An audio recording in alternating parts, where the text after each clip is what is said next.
This is JILLIANA Ranicar-Breese, and I'm here in Nice, in Chick's Bar, with the singer John Garland, who is originally from Texas.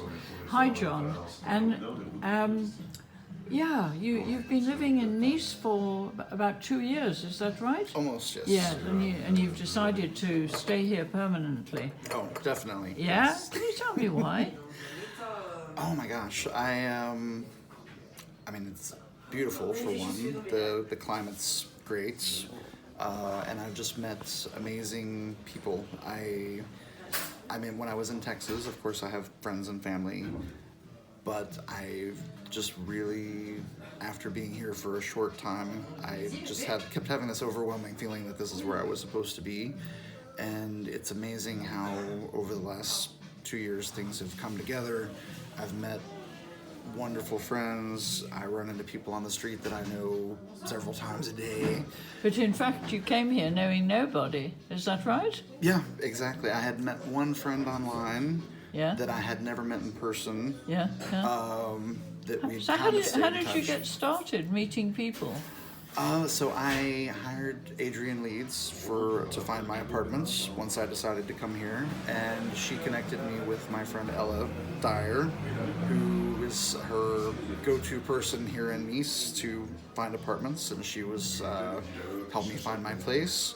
And then later on, You befriended them. Yes, and we became good friends, and Ella knows a ton of people and is amazing, and she introduced me to Mary, and it just went on and on. So yeah. So now you sing, and now tell me about your singing background.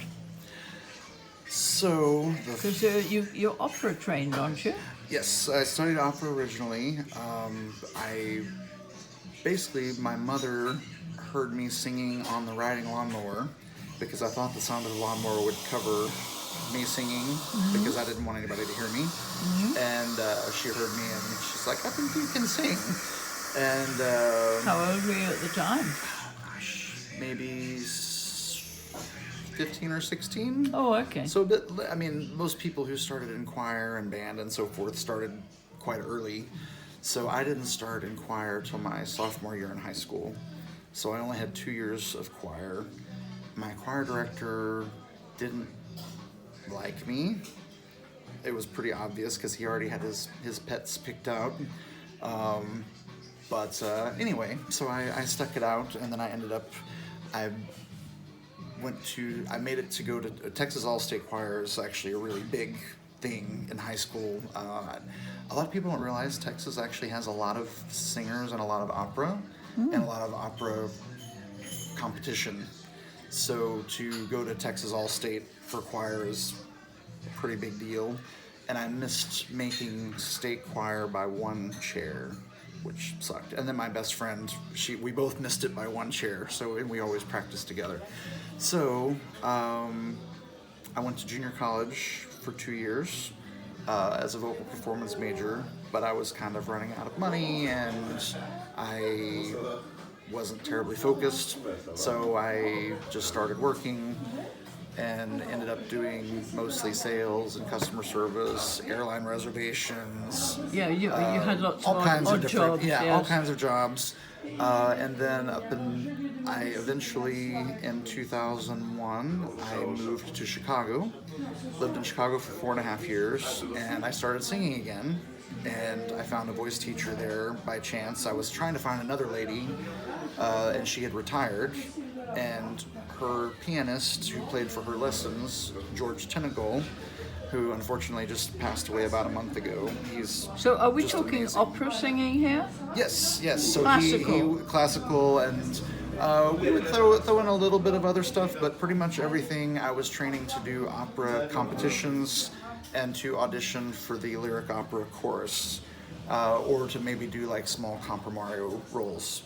So I studied with him for 4 years, and I worked at a bank for a while, got sick of that, worked at a bookstore for a while, then I went back to the bank, and then I had an ex there that we broke up, and I had just quit my job because it's like, oh, quit your job, I know you hate it, and then I ended up with single and with no job.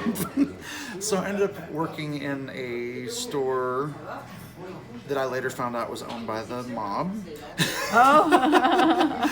And I was trying to get Chicago, something else. Al Capone, right? I didn't know that all of that really still existed, but it really does.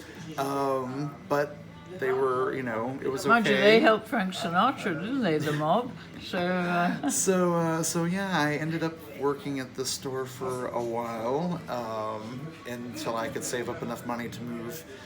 Since I didn't get into the opera chorus and I didn't win any competitions, I finally decided I just wanted to move back to Texas.